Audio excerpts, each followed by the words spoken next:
Greetings, listeners in listener land. Welcome to St. Louis in Tune with Arnold Stricker and Mark Langston, where we size up current and historic events involving people, places, and things in areas such as the arts, crime, education, employment, faith, finance, food, health, history, housing, humor, justice, and sports. We originate from and connect the gateway city to our country and international culture and lives. Hello, Arnold. What's happening, Mark? I know. This. We have a guest coming up who wrote a book, 64 Cardinals, 1960. And this is the reason I can't speak is because of the Cardinals. Okay, so I went to the opening day a week ago. It was cold, maybe a little rainy. I don't know. There was very little. I went too. So did you? And I screamed quite a bit. But I said, you probably had one of those suites or something. No, but our seats are underneath the overhang. So. Okay, he's just making it worse. So, I've kind of lost my voice. I've had my COVID test. I've had my bronchi, whatever. I've had every test that you can imagine, even my IQ test. And they're all negative. So that's good news. But my voice is finally starting to come back. It is. It's starting. I won't be talking much today. Okay. But shame on the Cardinals for doing this to me. It's their fault. They should give me free tickets, I think, for the rest of the year. Don't you? yeah. Especially it's opening day next year. Right. And it's I know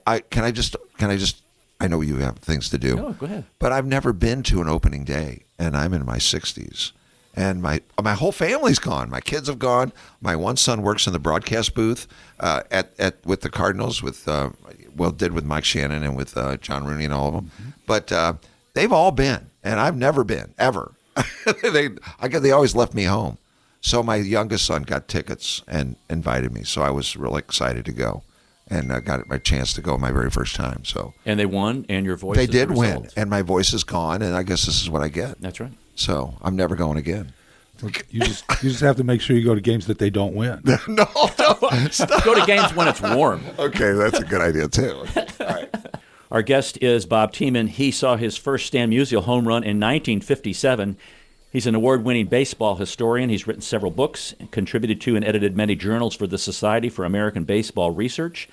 And he is the co-author of 10 Rings, Stories of the St. Louis Cardinals World Championships. He's also the co-author with Ron Jacober of a new book, 64 Cardinals, A Team, a Season, and a Showdown for the Ages. Bob, welcome to St. Louis in Tune. Well, thanks for having me. Yeah, I was really intrigued by this book when I first saw this, because this is, along with probably the 67 series and 68 series, that whole 60s Cardinals group really resonates with me. Especially there's a personal reason, because I met first baseman Bill White and got a signed Cardinal baseball from him in 1965. So I also remember listening to these games on my turquoise transistor radio with my earpieces underneath the sheets when my parents thought I was in bed, listening to Harry Carey and Jack Buck. Okay, well, a lot of people did. I was not living in St. Louis at the time, but I used to do a lot of that listening under the covers too. So. Now, how'd you get to be a baseball historian? Well, I studied history in college, but there was you couldn't do baseball history back in those days as a serious academician, but it sort of became an avocation. And I got with the SABR, the Society for American Baseball Research, I got involved in 19th century research especially. So I've been working on the 1875 season a lot lately. So wow, box scores for all the games. We had to create statistics for the very first league, and that was one of my biggest projects for SABR. But then all major league history has just been my venue for years and years as an avocation, but it doesn't pay much though. Except in a lot of enjoyment. A lot of enjoyment, that's right. Now, what was the bug that got you going in this? Was it watching Musial hit that home run, or when did you first... Well, yeah, that was 1957. That's the first baseball I really remember, and ever since I've been following baseball avidly. So now you have these books that you've written, and obviously you've been a Cardinals fan for a long time, but you weren't initially here in St. Louis. No, well, I was born in St. Louis, but when I was 1 year old, Anheuser-Busch opened their first branch brewery in Newark, New Jersey. My dad was one of the cadre, moved from St. Louis out there. So from age 1 to 15, I lived in New Jersey. New So Jersey. did you see Musial hit the home run out there? At the Polo Grounds. The last Cardinal-Giants game at the Polo Grounds. Wow. Cut it out. Wonderful. Back-to-back with Wally Moon. I can still remember it. So. Wow. Now, let me ask you this before we kind of get into the book. As you look back on the history of the people that you've seen play for the Cardinals, how would you rank players, or who's a player that stands out to you, or players that stand out to you? Well, the 1 and 2 would be Musial and Pujols. But I've had my own favorites. I mean, not necessarily the best players, but Right. my favorites. But I was a big Mike Tyson fan, not the boxer, but the second base shortstop in the 70s. Okay. What fascinated you about him?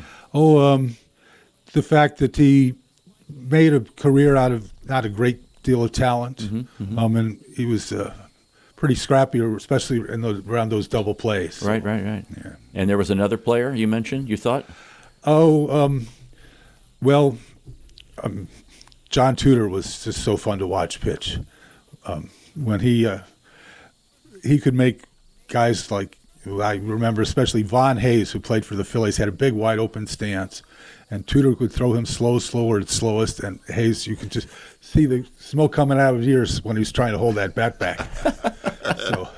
Couldn't wait. All of them really. Yeah. But That's cool. So this 64 Cardinals book, why that year and why this book? Well, in many ways, first of all, the Cardinals had gone 18 years without winning a pennant, getting the World Series. There were no playoffs or anything, just the World Series. They're kind of on their way now to that. Yeah. Never mind. Sorry. But and it was just it was a very unique season. All the turmoil, there was turmoil in the front office, turmoil in the clubhouse. The team looks like it wasn't going to go anywhere, so Gussie Busch was at wit's end of what to do. Fired the general manager in August. Was going to fire the manager and bring in Leo DeRocher for the new manager, but he said, well, we'll wait till after the end of the season for that. Then they win the pennant. Johnny Keane, the manager that won the pennant, had already decided he was going to quit. So they have the day after the World Series, first of all in New York, the Yankees fired Yogi Berra the day after the World Series, even though they'd won the pennant. He'd won the pennant his first year as a manager. And then the Cardinals had a press conference at the brewery, and we're going to announce a new contract for Johnny Keane. Said Keane handed Gussie Busch his resignation letter, which had been dated 2 weeks before, saying, I've had enough, no more. And then 5 days after that, Johnny Keane signs to manage the Yankees. So he'd kind of had this deal in his back pocket the whole time, playing against the Yankees in the World Series. Yeah. So it's just odd or unique circumstances all year long. It was very unusual. You lead up to that series with a variety of historical facts and kind of stats on the team and how the team was built. And would you go into that a little bit? Well, Bush bought the team, Anheuser-Busch bought the team with Gussie Busch as the president of the club, as well as the president, of course, of the brewery. And he didn't know much about baseball. So the first general manager that they had was a guy named Dick Meyer, who was a brewer. He didn't have any baseball background. Really? So they eventually hired a guy named Frank Lane, who was a professional general manager. Trader Frank. He wanted to make trades, every morning, it seemed. He traded Red Schoendienst, and that was not very popular. And he was about to trade. He was working on a trade for Stan Musial, and the brewery said, "No, you can't do that. That'll ruin our fan base." So Lane quit the team. Then said, "Well, if I can't make the decisions, I'm gone." So Lane's assistant, Bing Devine, was a St. Louisan who started out with the team before World War II, 1939, as an office boy, and worked his way up general managers and through the minor leagues, and had a long run in Rochester at their AAA club in Rochester.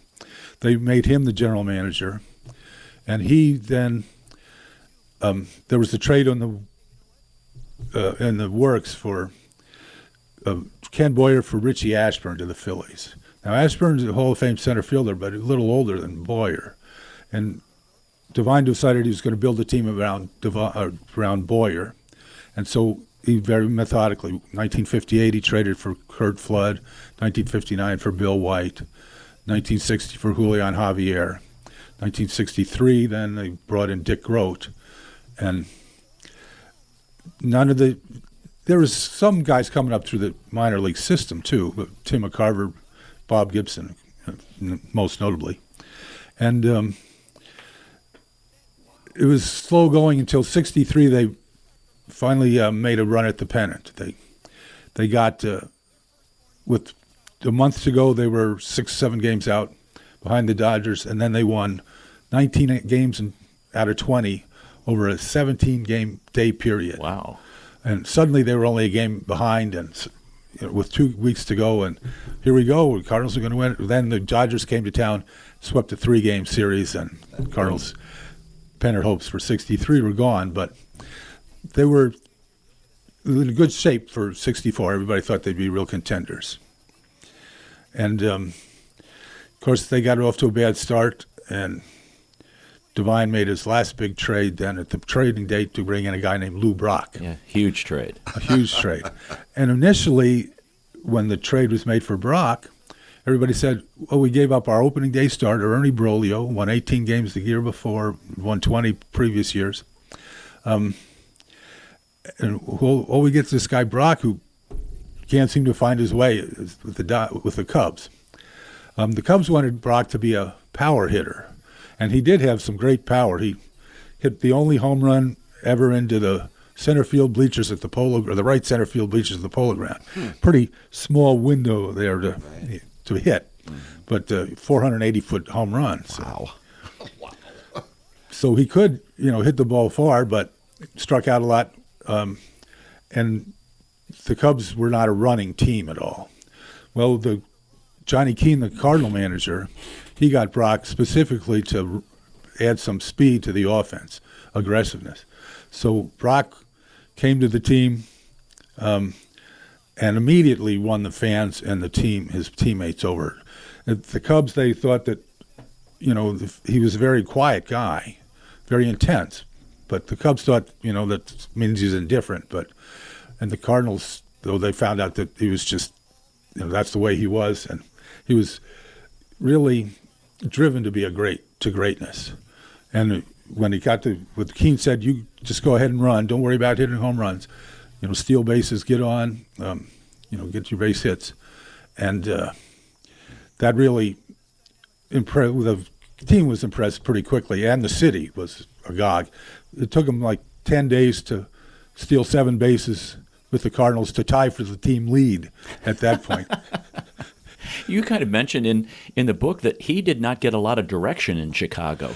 No. He played baseball late, I guess, in high school and really didn't have a lot of focus from the managers back then. No. Well, the Cubs didn't even have a manager back then. They had That's true. College of Coaches, they called it, with one coach being designated as head coach. And they did it for 4 years, and that explains things, Chicago. Oh, and the goat, yeah, the whole thing, the whole thing. But finally, the last Cub head coach told Brock just before he got traded, actually, that you're thinking up there. You go up there to bat, you're thinking too much. Just swing the bat, and so then when he got to the Cardinals, he didn't have to think. Just get on. Don't have to worry about the long ball and this. So he could play his game, which his game was a Hall of Fame ball player. You bring up a great point there that sometimes when I watch a game, whether it be baseball or football or basketball, and I'm thinking sometimes guys overthink, and then sometimes guys don't think at all. Mm-hmm. And in baseball, how much, I don't want to say it's some guys can become a head case, but they can psych themselves out. Or does management put so many screws on people that they've got so much going on they just can't naturally go out and have fun and enjoy what they're doing. Well, that's always a debate. The Cardinals, Johnny Keane and Red Cheney, they would just let the players play.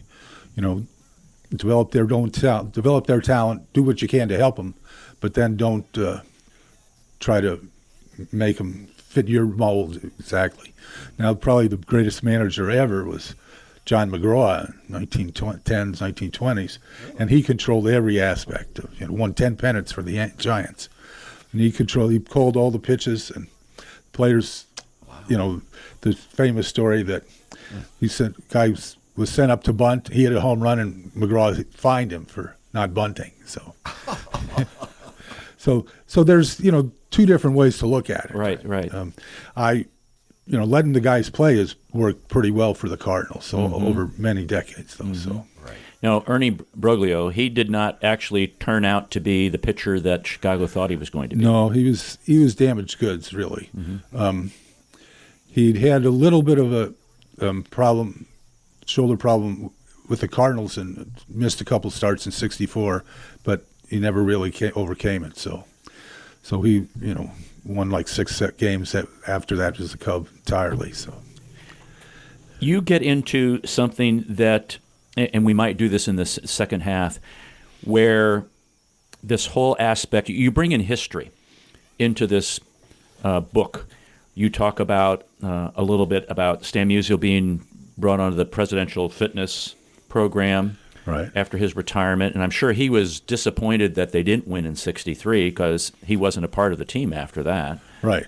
And then you also bring in about the voting rights, or the Civil Rights Act of 1964. Right. The first big Civil Rights Act since really Reconstruction. So. Right. And when we come back after the break, we got several minutes yet, but in our next segment, I want you to talk about how the Cardinals dealt with that, because they dealt with that in a unique way. I'm kind of teasing the listeners right now to stay over, because they dealt with it, you correct me if I'm wrong, more uniquely than any other team at the time.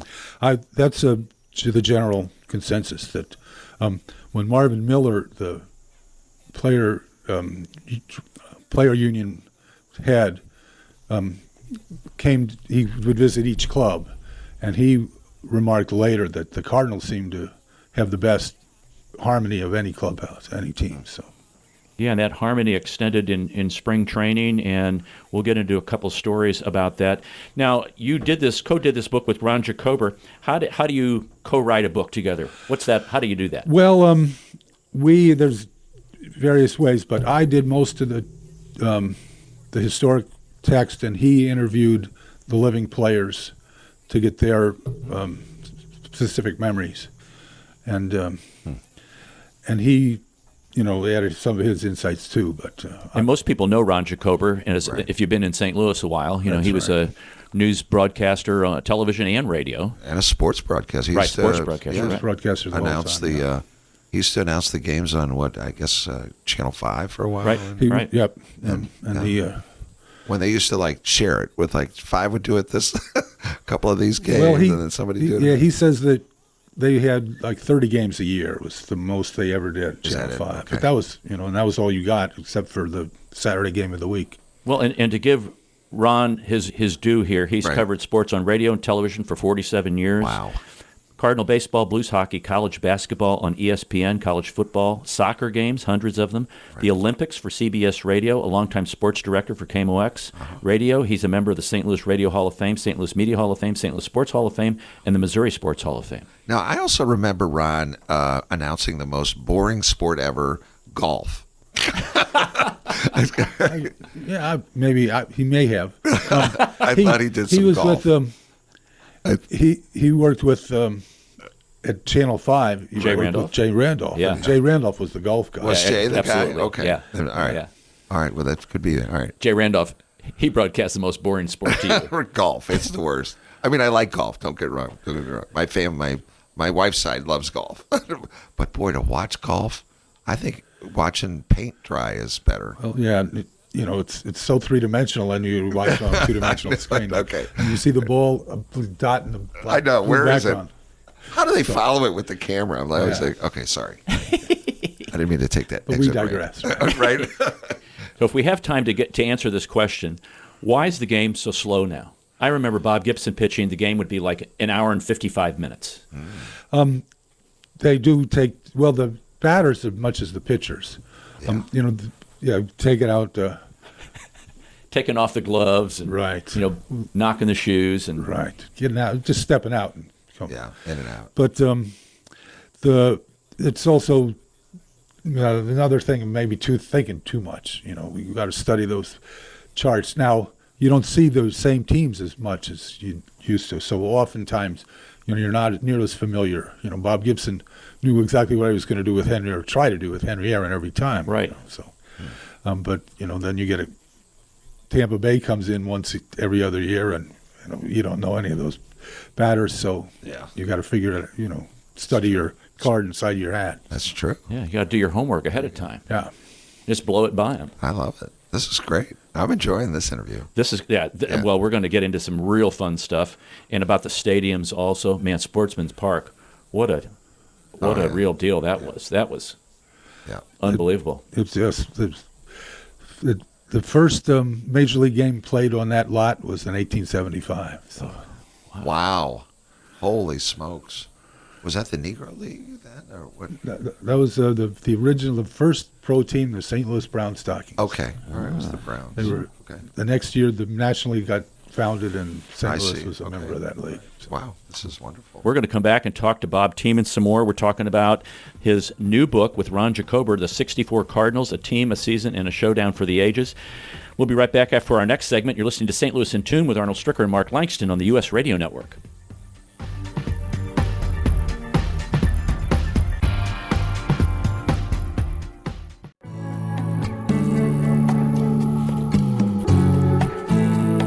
Welcome back to St. Louis in Tune. This is Arnold Stricker with Mark Langston. We're talking to Bob Tiemann. He's award-winning baseball historian and author, and he's an author with Ron Jacober of the new book, 64 Cardinals, A Team, a Season, a Showdown for the Ages. And that book, folks, is available from Rickey Press in St. Louis here.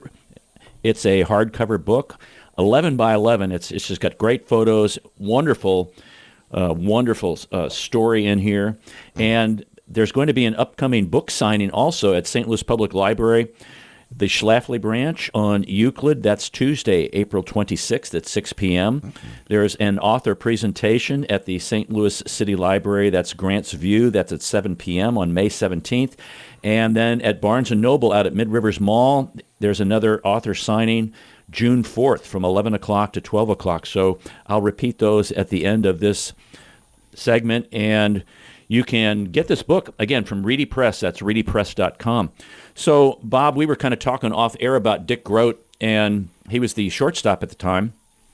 And in the book, you mentioned he and Johnny Keane, they kind of clashed a little bit, and you were commenting about? Well, Groat he'd been the league batting title and MVP, batting champ and MVP for the Pirates. And he, was he was the sort of senior member, with the most seniority in the league, at least, not with the team. So when the Cardinals got him in '63, he almost won the batting title again. He finished second in the league's MVP voting, and was sort of the star of the team. And he was very good at hitting to the opposite field, a right-hand hitter who could hit and run behind the guys on base, Curt Flood, for instance. Mm-hmm.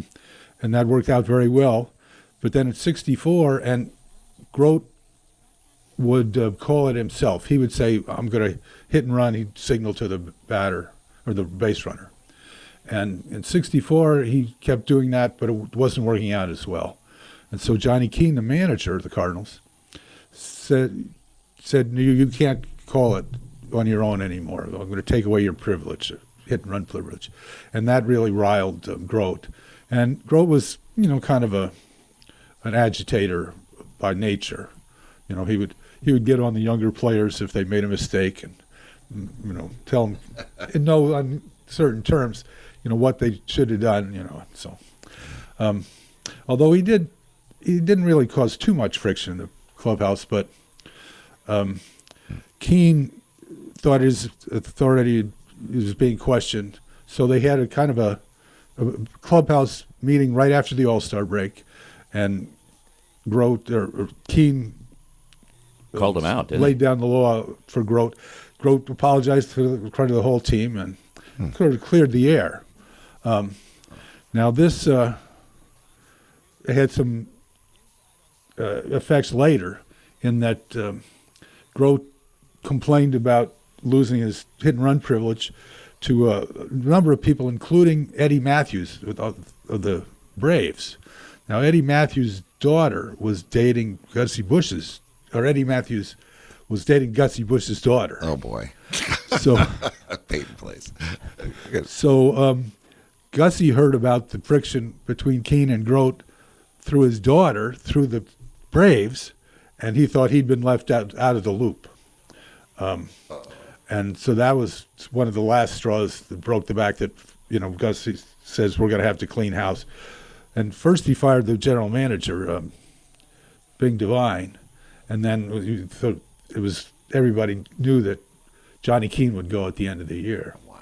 But when did Groat leave the Cardinals? Never knew any of this. He played 65 was his last year. He was traded away. I'm surprised he didn't get traded right away. Yeah. Well, he was too good a player, really. And also then for the second half, the problem, he wasn't a problem. So, the harmony finally was restored. And the you mean he didn't have to put it on Twitter or social media? Facebook. He just told another famous player who happened to be dating the owner's daughter. Yeah. Yeah. Well, I think he probably told a lot of other players too. So, but Matthews and Groat were about the same age, and so they'd been in the league together, playing as rivals for a long time. So another wonderful player, Eddie Matthews. Yes. There you go. Now, 64, we're talking about the 64 series here, but prior to that, with integration, and by the way, if you're listening today, it's April 15th. If you're listening and this is being played in July, oh well, it's Right. April 15th when we're broadcasting this. This is the anniversary of Jackie Robinson coming into the league at the Brooklyn Dodgers. Right. And there's a connection there with the person who brought him in and the person who used to actually work for the Cardinals. Right. The Robinson was signed by the Brooklyn Dodgers and their general manager, Branch Rickey. Now, Rickey had been with the St. Louis Cardinals from 1917 through 1942. He had sort of invented this farm system, turned the Cardinals from a perennial losers into, the powerhouse of the National League. And but then he is general manager. He was the president of the team was Sam Braden, and so Braden would pick the manager, and Rickey would build the team for the manager. And also Rickey also had a deal where if he sold contracts for players, and he signed lots of young players, lots of talent, and there was lots of players that he then sold to other National League teams. And so Rickey got a cut of all those sales, a percentage. So Rickey was doing pretty well for himself. Now Braden was doing pretty well for himself too. But at one point in 1939, Rickey hired a new manager, Ray Blades, one of Rickey's old farm system. And Braden, a year later, fired Blades. And so Rickey's, there's tension, which has always been there between the two. That was finally it. So when Rickey's contract ran out in 1942, he left the Cardinals and immediately got hired by the Brooklyn Dodgers. And Rickey had always been in the back of his mind that he's going to try to integrate bring African Americans into the big leagues. Now, St. Louis was not the place to do that. Right. But Brooklyn was. So he had his scouts scout the Negro Leagues. A lot of talent there. Yeah. But he focused on Jackie Robinson, who was college educated, had been an officer in the Army, but was not known for his baseball skills. He was a football star, track star at UCLA, but hadn't played much. He only played 1 year of professional Negro League baseball. And when he was the guy that they signed, a lot of the Negro League players thought, well, we got a lot better than him. Why are they using him? And a lot of the players like Bob Feller, who'd been barnstormed against Negro Leaguers for a long time, he said, he's not that good. We can tie him up with inside fastballs. He won't make it in the big leagues. But actually turned out to be a star player and a great clutch hitter and outstanding fielder and a base runner extraordinaire. So he turned out to be more than anybody expected of him, except maybe Rickey and his scouts. And when you think about being the first player like that, I know I read an article recently that he also wasn't from the South. He was from the West Coast. And so he was not accustomed to how blacks were treated back then in the South. And you want to try to make things successful, not stumble. And I think Branch Rickey thought that Jackie Robinson, Army officer, UCLA graduate, star, and he wasn't from the South, that this was going to be, he was going to be more successful than somebody else who. Oh, yes. He definitely had the temperament and the dedication. Right. To be, and the self-control. To endure what he did, yeah. Now, if you wouldn't mind, get into what the Cardinals did in the early 60s, and it was really led by a couple of players. Right. The Cardinals and the Yankees both used to have their spring training in St. Petersburg, Florida, and for many years, so from the end of World War II up through the mid-60s. And every year the St. Petersburg Chamber of Commerce held a big luncheon to highlight we're a big baseball town, and they'd invite all the white players, but none of the black or Latin players. And this was 1961. It was Florida. There was laws against sort of certain. I guess there were mixing of races. Right. And Bill White, who was born in Florida but raised in Youngstown, Ohio. Yeah. He was not a rabble-rouser by any means, but he told a New York sports writer that, he complained about that and said, when are they going to treat us like humans? And so this Art Rickman, the sports writer, published that in New York. It got picked up here in St. Louis, and I think one of the newspapers, the Globe Democrat, said, let's boycott Budweiser, because they're supporting racism. Racism, yeah. Right. So Bush said, well, that's not good for sales. And Bush was not known, for any racial prejudices in his workplace. So, so he arranged to have some of his associates or friends of his. They bought 2 adjacent motels outside of St. Pete, down by the Skyway, if you know the area there, and one we had the whole team during spring training stay at that one motel, and all the players, both white and black, all their families, even Ken Boyer, Bill Stan Musial, the big stars who been there many years and had private arrangements. They'd rent a house or go stay with the same guys, same friends. Right. They all joined the team at the motel. The wives got to get together, barbecue out on the patio. The kids, there was like 30 kids at one point, during spring break, staying here, and the white and black kids would swim in this. Now, hang on, folks. Say that again, Bob. The Say white that again. And black folks would swim in the swimming pool together, and that was unusual. Well, that was illegal, actually. Yeah. In theory. Although nobody tried to enforce it. Right. Thank goodness. And but people would drive down the highway and stop. Yeah, sell tickets. But it made for a very close team. Yeah, too. cohesive. Yeah. Oh, Yes, and it also, within the next couple of years, all the teams had integrated their living facilities. Because at the time, if you were a black player, you had to go stay in the black section of town. Yeah, oh yeah. Still kills me. Bob Gibson told about his first spring training. He flew in, gets a taxi cab that goes to the hotel in downtown St. Petersburg, says, "I'm with the Cardinals. So you have a room for me?"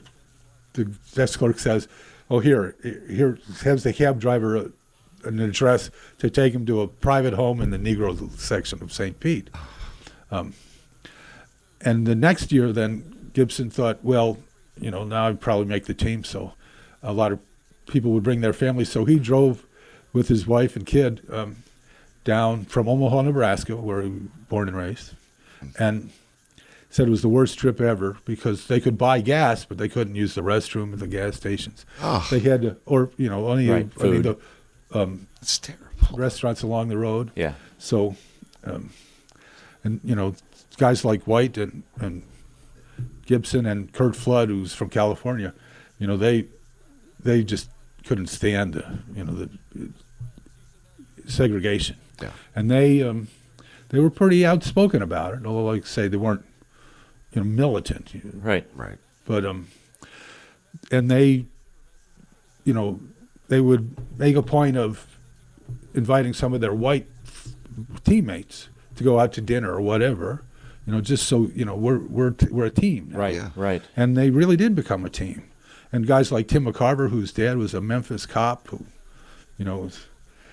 Memphis was not the most Friendly. friendly to Negro citizens. And he's spoken about that, and Gibson's spoken about their relationship, Yes. and how Bob Gibson really kind of helped Tim McCarver understand, things aren't that different, Right. And there was, sort of a quiet insistence Right. that they do. And then, of course, McCarver and Gibson were, friends for life. Right. Even in their 70s, they were touring the wine country of France together. So, Good for them. What's We're your favorite story of the '64 World Series, or the '64 season?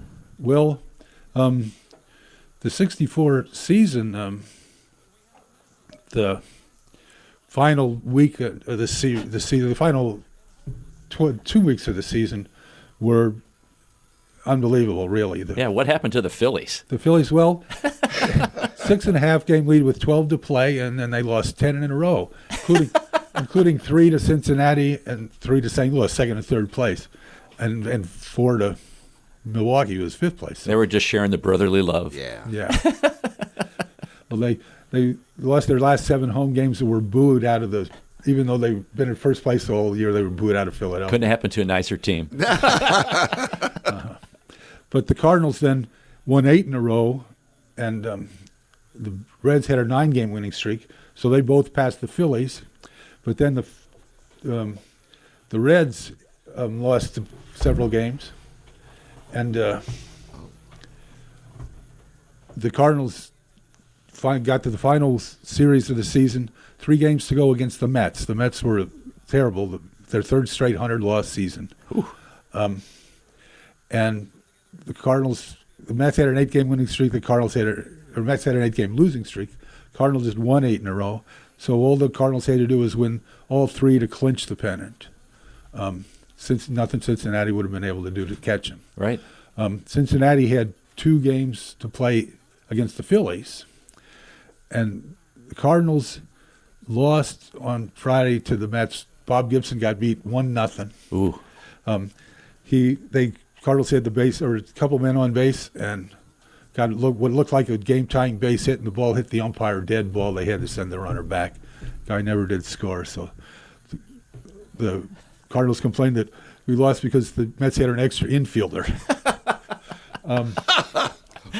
Then He was dressed in blue. but luckily the Reds lost. The Reds suddenly had some problems too, and And then on Saturday, the Cardinals lost 15-5 to the lowly Mets. Made 6 errors. So it comes down to Sunday. The Cardinals are a game ahead of both the Phillies and they're tied with the Reds and a game ahead of the Phillies. So it could have been a 3-way tie if the Phillies won and the Cardinals lost. The Reds would lose to the Phillies.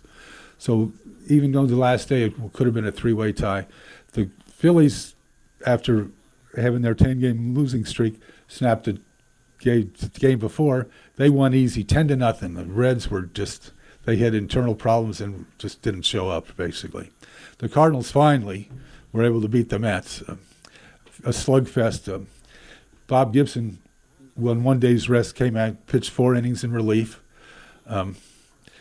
Just ran out of gas in the 9th inning. They brought in Barney Schultz, their reliever, who was a key to their pennant run. Knuckleballer. The knuckleballer, yeah. It was his 21st professional season. Yeah, he was up there in age. He was, but the knuckleball. He throw forever. Right, as Johnny Keane said, well, he can't pitch long, but he can pitch every day. So, and he pretty much did down the stretch. So the Cardinals won the pennant on the final day of the season. Harry Carey finished his broadcast from right behind the Cardinal dugout, sitting right next to Gussie Busch. And so the last batter, you can hear Gussie Busch on the radio saying, "Come on, get him out, get him out." And then they get him out.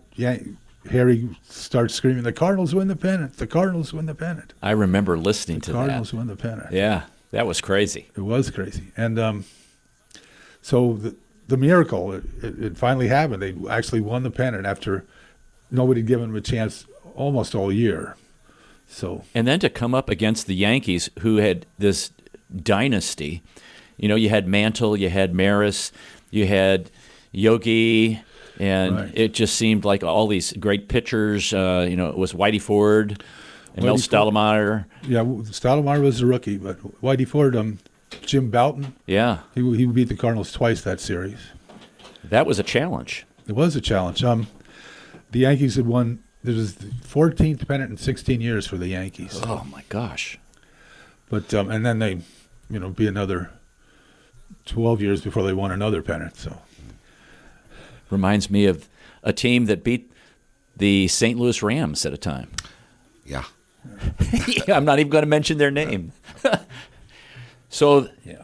The final game, we're tied 3-3, three wins apiece. Right. Mm-hmm. And the Cardinals come in, and man, they just start to blow it open. Well, they got out to a 3-0 lead the first run, and the Yankees really played bad defense the whole series. The first run, the Cardinals scored one. The Yankees tried to turn a 3-6-1 double play with the pitcher covering. The throw went behind and the man from second base wound up scoring. Then they had a double steal. Mike Shannon it was supposed to be a hit and run, but Maxfield swung and missed. Dal Maxfield, the substitute second baseman for the series. Yeah. The Elston Howard, Yankees catcher, another big star. Right. He threw down to second base. Bobby Richardson, the second baseman, saw that Tim McCarver broke from third when Shannon went to steal second. The double play, the regular double steal.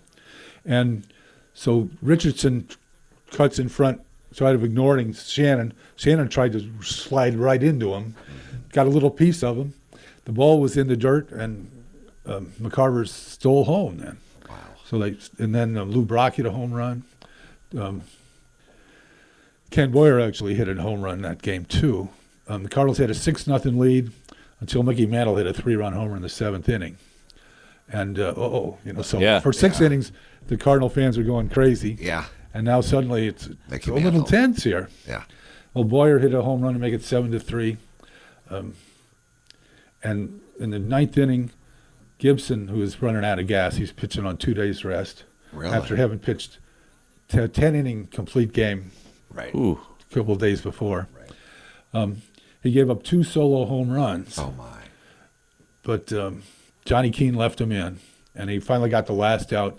A pop-up, Al Maxfield was under it, and Dick Groat yells over, "Don't let it hit you in the coconut, Maxie." And so Maxfield, suddenly he got nervous, but he made the catch. I'd be very nervous. I would have been so. The Cardinals win the game. There's a great picture, a famous picture of Bob Gibson collapsing into the arms of Ken Boyer at the mound. Yeah, they're hugging.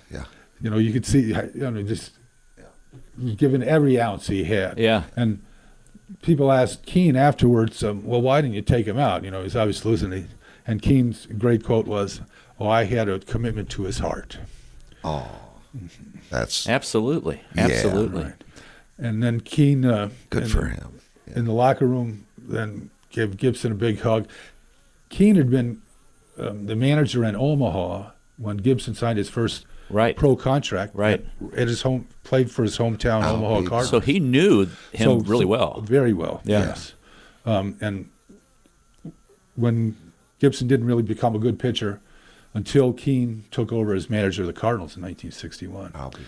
But then in the locker room, he gave Gibson a big hug and said, "That way to go, Hoot. Nothing can stop you now." And Gibson, was.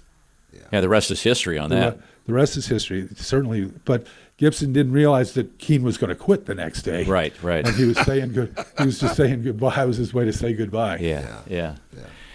We've been having a great conversation with Bob Tiemann. He is an author with Ron Jacober of a new book, 64 Cardinals. It is available at Reedy Press. 64 Cardinals, a team, a season, and a showdown for the ages.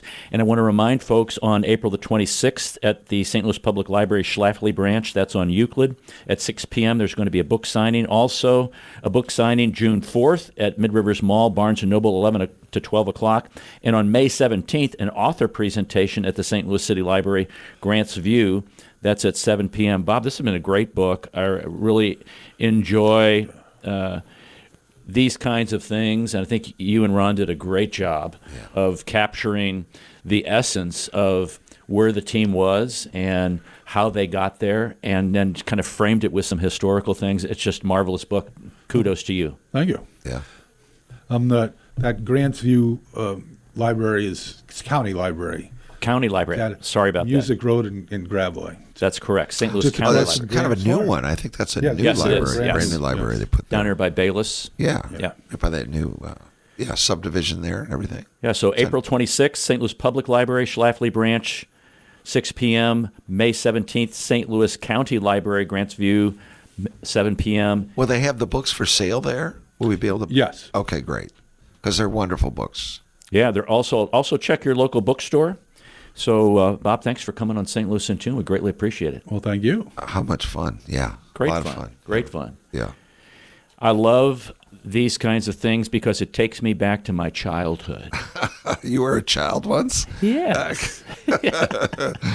Really? Yes. Okay, I didn't know that. And favorite times that I recall in my memory, listening to Harry Carey and Jack Buck, broadcast the game, those kinds of really interesting memories. I got to see the final game of the season against the Mets because it was on TV in New York. So, a lot of I don't think it was on TV here in St. Louis. Yeah. Right. Well, that's all for this hour. Thanks for listening. Don't forget, even when the Martians invade, there's only one race, the human race, and every one of us have different characteristics and is uniquely valuable. St. Louis in Tune is a production of Motif Media Group and the U.S. Radio Network. For St. Louis in Tune, studio manager Derek Abbott, co-host Mark Langston, I'm Arnold Stricker. Remember to walk worthy and let your light shine.